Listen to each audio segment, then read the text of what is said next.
വിശുദ്ധ ബൈബിൾ പറയുന്നതിനനുസരിച്ച് ആത്മഹത്യ മനുഷ്യൻ ചെയ്യാൻ പാടില്ല. പക്ഷേ ധാരാളം ആത്മാക്കൾ ആത്മഹത്യ ചെയ്തുകൊണ്ടിരിക്കുന്നു. സാത്താന്യ വർഷിപ്പെന്ന കൂട്ടത്തിൽ ഉൾപ്പെട്ടവർ, അതിനോട് ആയുഷ്ഠരായി തീരുന്നവർ പുണ്യം പ്രാപിക്കുവാനും അല്ലെങ്കിൽ ആകാശഗോഹങ്ങളുള്ള മറ്റ് ഗ്രഹങ്ങളിൽ പാർക്കുവാനും രാക്ഷസന്മാർക്ക് തുല്യമായ ഒരു ജീവൻ ലഭിക്കുമെന്നുള്ള വ്യാമോഹത്തോടുകൂടെ ശരീരത്തെ ദണ്ഡിപ്പിച്ച് മുറിവേൽപ്പിച്ച് ആത്മഹത്യ ചെയ്യുന്നവരുണ്ട്. ഇതിന്റെ എല്ലാറ്റിനെയും അവസാനം നിത്യമായ നരകമാണെന്ന് ബൈബിൾ പറയുന്നു.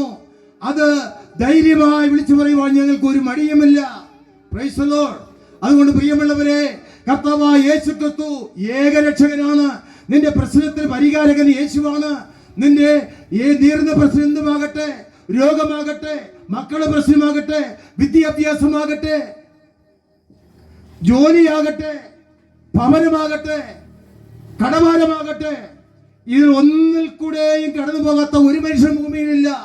പക്ഷേ ഈ പ്രശ്നത്തിന് പരിഹാരമുണ്ട്.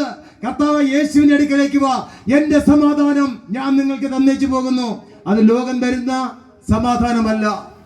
ലോകത്തിനും ലോകക്കാർക്കും നൽകുവാൻ കഴിയാത്ത, ലോകത്തിനും ലോകത്തിലെ ഭരണാധികാരികൾക്കും നൽകുവാൻ കഴിയാത്ത സാക്ഷാൽ സമാധാനം നമ്മുടെ കർത്താവായ യേശുവാണ്.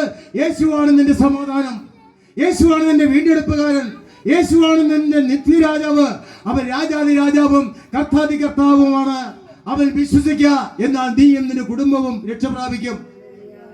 ഭർത്താക്കന്മാരെ കുറിച്ച് ഭാരപ്പെടുന്നവർ, ഭാര്യയെ കുറിച്ച് ഭാരപ്പെടുന്നവർ, മക്കളിൽ ചെല്ലിയെ ഓർത്ത് മാനസികമായി വളരെയധികം വേദനിക്കുന്നവരുണ്ട്.